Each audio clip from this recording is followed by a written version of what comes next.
Next, you guys, we have our 2020 Meritage. Um, this, I have only tried the 2018 so far. So why don't you tell us a little bit about this guy right here and how he might be a little bit different from the 2018? Sure. So the Meritage is definitely a staple of here what we do at the Grange. It is one of our biggest red blends. We make the most of it. It's a homage to the Bordeaux style in France. We can't call it Bordeaux because Bordeaux is a town. It is a physical place. So that's why we use the Meritage term. And it is a blend of the grapes that are grown in Bordeaux, Cab Sauv, Cab Franc, and Merlot. I don't think Petit Verdot made it into this one, and Malbec is not something that I ever really play with our Meritage as well. And from the 2018, so 2018 was a very challenging growing season for Virginia. If you guys remember those wines, it was very wet. That's not conducive to good ripening, good growing, and at the end of the day, I'll put it bluntly, those aren't the best wines that Virginia can make. On 2020, I'm gonna say it wasn't nearly as good as 19. 19 is a banner year that has some fantastic wines coming out. 2020 was a little off the beaten path, and it kind of kept the red grapes that we got fruit forward and very acidic. It didn't really allow them to express and get to the ultra ripe flavors, big tannins, dark color. You can even see that this has a kind of that ruby red color. It's not as heavy as some Meritage as they can be. As I said, that's kind of a function of 2020. It is a very high acid, especially in the reds for the year. So, well, and that is not a bad thing because acidity is perfect for pairing wines. Yep. You know, when you're looking for your ideal pairs, you want that acidity to be there.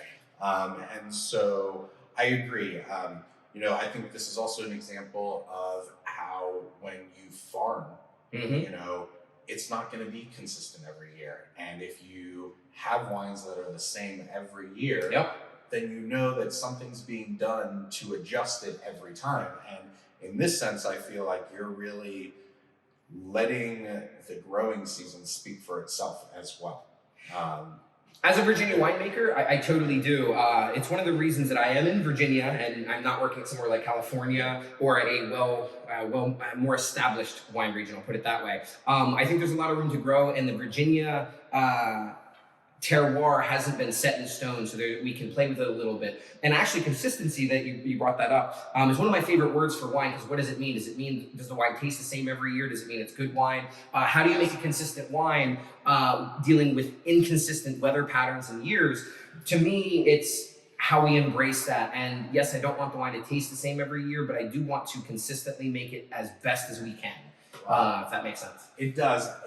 To me, I grew up playing sports and coaching sports, and so one of my favorite phrases was always staying on your toes. And I feel like Virginia winemaking is kind of like that, where it's like you always got to be on your toes. You can never just get used to something. Everything's going to be changing. Everything's a little different. But I think that speaks to the versatility of the Virginia winemaker. Absolutely. And how they are able to expand beyond and really try new things. And it's exciting. If you stick to a recipe, you will not be a successful winemaker here in Virginia. Yes. That's my opinion. And the whole point is, as you said, you have to stay on your toes and deal with the constant changing of our weather patterns and everything else. And if you do that and proactive with it, you can make consistently good wines. But if you try to treat 2018, 2019, 2020 as the same year, and these years are as different as they come, you'll end up with funky and unbalanced wine, I feel like. This is the 2020 Meritage. Yes. Again, fruit focused, high in acid, but that's not necessarily a bad thing. And actually, acid is going to lend itself to having this wine age very well. I'm excited to see this in 2 or 3 years and kind of see how it develops.